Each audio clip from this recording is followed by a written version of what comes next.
প্রিয় শিক্ষার্থী, YouTube channel PM learning স্টেশনে তোমাদের স্বাগত জানাই।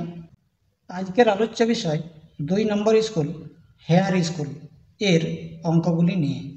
এটা হলো পার্ট 2 ভিডিও। আজ আমরা সমাধান করব 3 ও 4 দাগের অঙ্কগুলি নিয়ে। 1 ও 2 দাগের অঙ্কগুলি পার্ট 1 ভিডিওতে রয়েছে, চাইলে তোমরা দেখে নিতে পারো। এখন আমরা আলোচনা করব 3 ও 4 দাগের অঙ্কগুলি নিয়ে। তাহলে বেশি কথা না বলে পাঠে আসা যাক। দাগ নম্বর 3, নিচের প্রশ্নগুলির উত্তর দাও, যে কোনো 5টি। 3 দাগের 1, 13 দ্বারা বিভাজ্য এমন ক্ষুদ্রতম সংখ্যা লেখো যা 8, 12, 16 ও 20 দিয়ে ভাগ করলে প্রতি ক্ষেত্রে 1 ভাগশেষ থাকবে।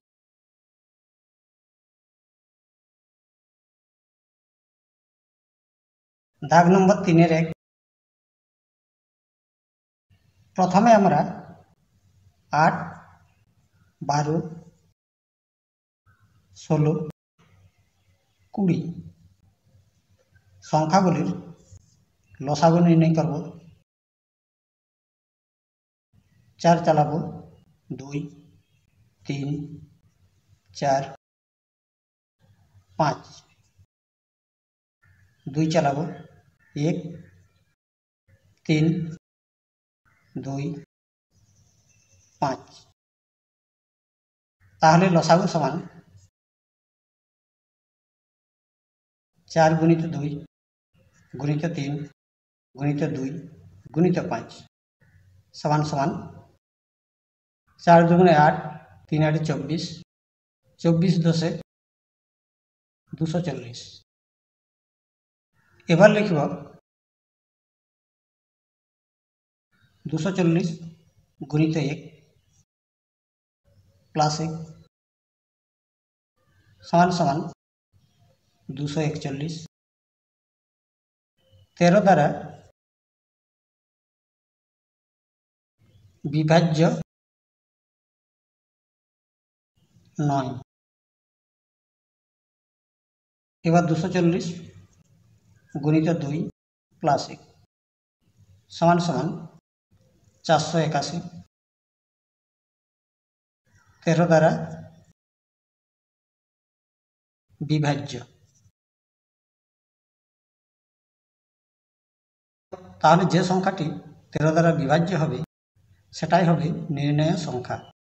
তাই লিখব অতএব নির্ণেয় সংখ্যাটি হল 481। এবার দাগ নম্বর 3-এর 2, অনিল বাবু তার মাসিক আয়ের 22% বাড়ি ভাড়া দেন। যদি অনিল বাবু প্রতি মাসে 1870 টাকা বাড়ি ভাড়া দেন, তবে অনিল বাবুর মাসিক আয় কত?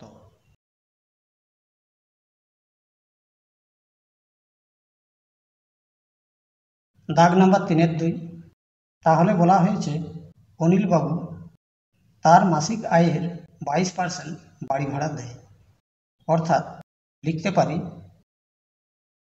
অনিল বাবুর মাসিক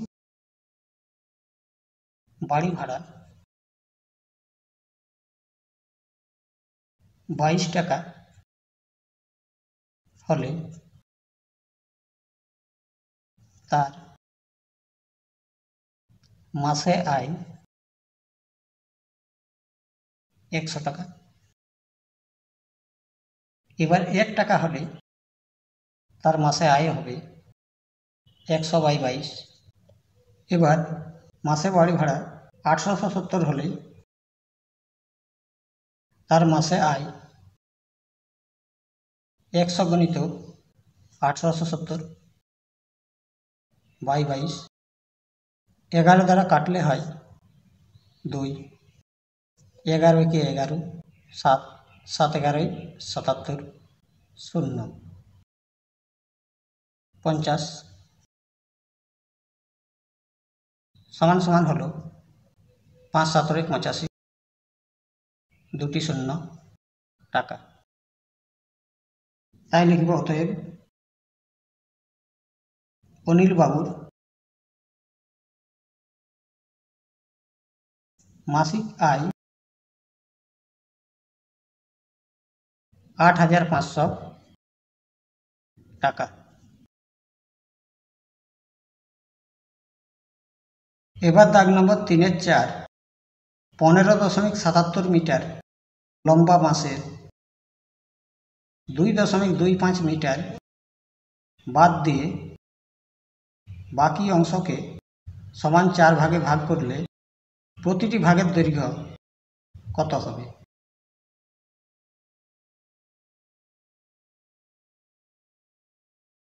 দাগ নম্বর ৩-৪ তাহলে মোট বাঁশটির দৈর্ঘ্য ১৫.৭৭ মিটার। বাদ দেওয়া হয়েছে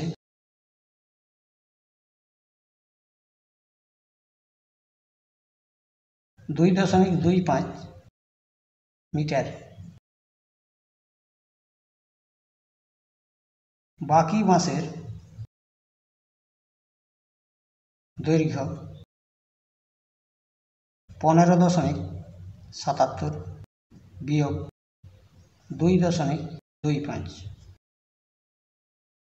সমান ১৩.৫২ মিটার। এবার বাকি বাঁশকে সমান ৪ ভাগে ভাগ করলে প্রতিটি ভাগের দৈর্ঘ্য হবে ১৩.৫২ ভাজিত ৪ সমান ৩×৪=১২ ১=১৫ আবার ৩×৪=১২ ১৫ থেকে ১২ বিয়োগ ৩ ২ ৩২ ৪×৮=৩২ তাহলে হলো ৩.৩৮ মিটার। এটাই হলো অ্যান্সার। এবার দাগ নম্বর ৩-৫ আয়তকার মাঠের পরিসীমা ৪২৪ মিটার এবং দৈর্ঘ্য ১২৮ মিটার হলে প্রস্থ কত হবে নির্ণয় করো।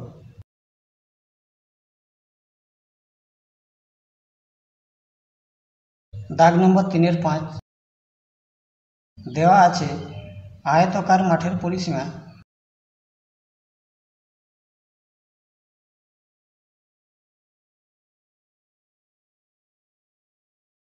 ৪২৪ মিটার এবং আয়তকার মাঠের দৈর্ঘ্য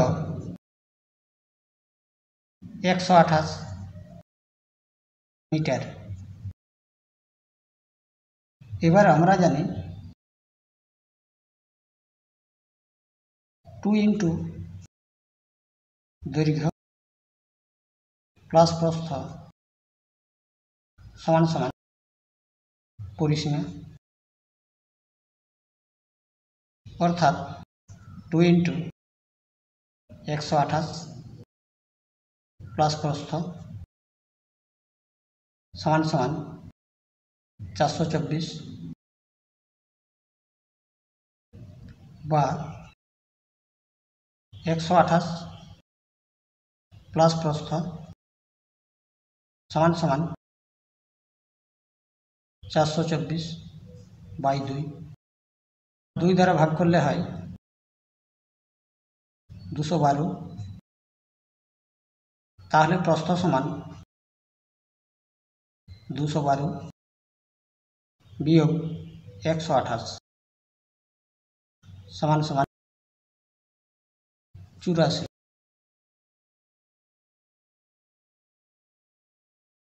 তাই লিখব অতএব আয়তকার মাঠের প্রস্থ 84 মিটার। এবার দাগ নম্বর 6, সরল করো। 4 বিয়োগ 2.07 গুণিত 2.5 দ্বিতীয় বন্ধনী ভাজিত 1.93 সমান সমান 4.00 বিয়োগ 2.07 গুণিত 2.5 ভাজিত 1.93 সমান সমান বিয়োগ করলে হয় 3, 9, 1 গুণিত 2.5 ভাজিত 1.93 সমান সমান 1.93 গুণিত 2.5 বাই 1.93 যেহেতু ভাগে রয়েছে তাই নিচে লিখলাম। এবার কেটে গেল, সমান সমান হলো 2.5 2.5। এটাই হলো অ্যান্সার। এবার দাগ নম্বর 4, নিচের প্রশ্নগুলির উত্তর দাও, যে কোনো 3টি।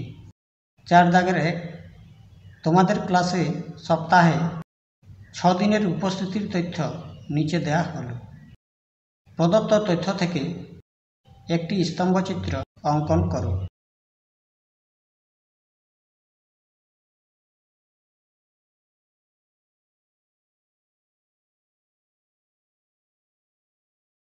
তাহলে এখানে উপস্থিতির সর্বনিম্ন ছাত্র সংখ্যা 28 জন, তাই 25 থেকে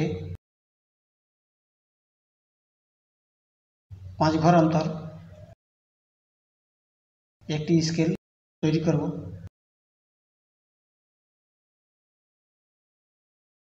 তাহলে সোমবার 40 জন উপস্থিত,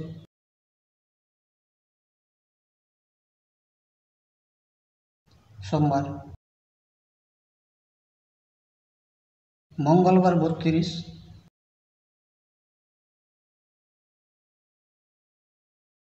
মঙ্গলবার। বুধবার 35,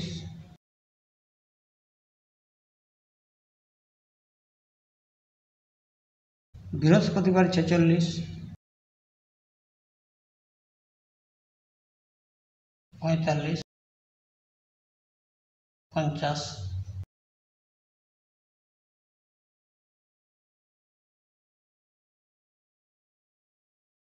বৃহস্পতিবার।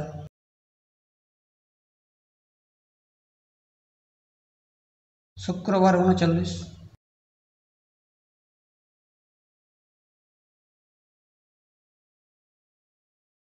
শনিবার 28,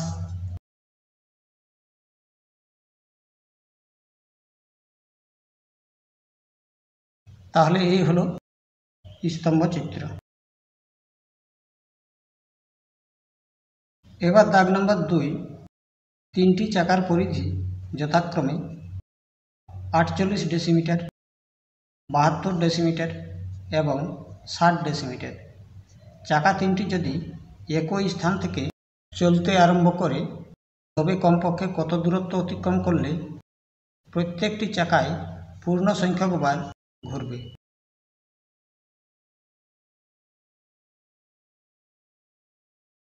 চার দাগের 2,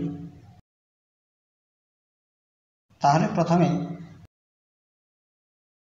48, 72, এবং 60, এদের লসাগু করে নেব। 12 চলবে, 4 12 48, 6 12 72, 5 12 60, 2 চলবে, 2 3 5। তাহলে লসাগু সমান সমান 12 গুণিত 2 গুণিত 2 গুণিত 3 গুণিত 5 সমান সমান 3 5 15, 15 দুগুণে 30, 30 দুগুণে 60, 60 গুণিত 12, 720। তাই লিখব অতএব 720 ডেসিমিটার পথ গেলে চাকা 3টি পূর্ণ সংখ্যক বার ঘুরবে। এটাই উত্তর। এবার দাগ নম্বর 3, দুটি সংখ্যার যোগফল 384 এবং সংখ্যা দুটির গসাগু 48। সংখ্যা দুটি কি কি হতে পারে?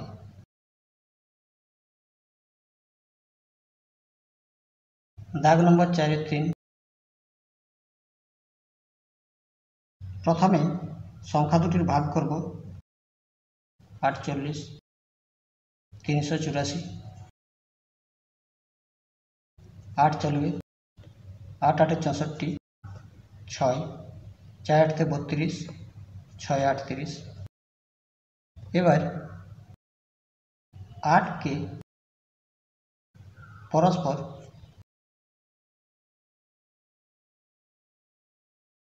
মৌলিক সংখ্যার যোগফল রূপে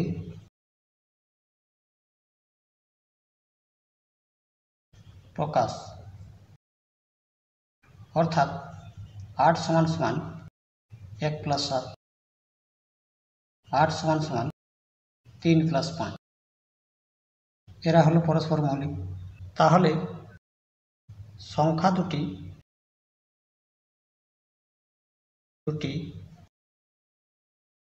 হতে পারে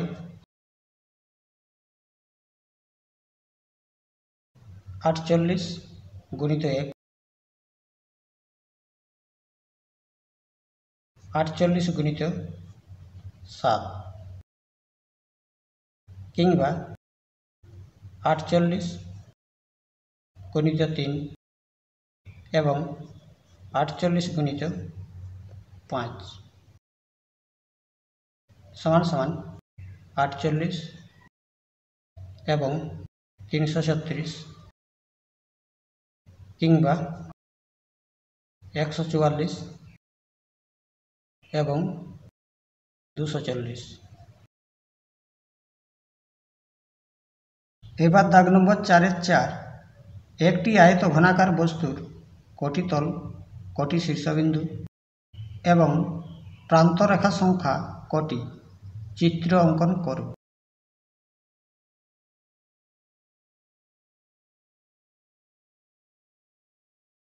দাগ নম্বর 4 4, প্রথমে আমরা একটি আয়ত ঘনাকার বস্তু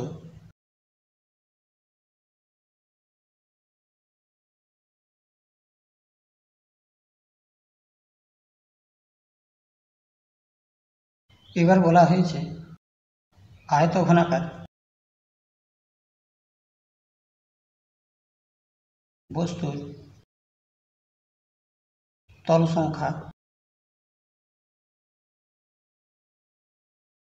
তাহলে এই আয়ত ঘনাকার বস্তুর তল সংখ্যা রয়েছে 1টি 2টি 3টি 4টি 5টি 6টি। এবার শীর্ষবিন্দু রয়েছে একটি, দুটি, তিনটি, চারটি, পাঁচটি, ছটি, সাতটি, আটটি। এবার প্রান্তরেখা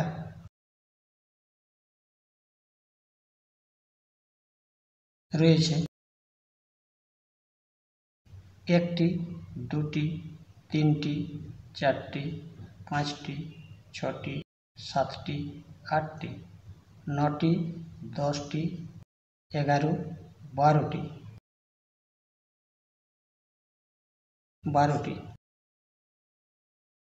তাহলে এই পর্যন্ত ছিল আজকের আলোচনা। সবাই সুস্থ থেকো, ভালো থেকো, ধন্যবাদ।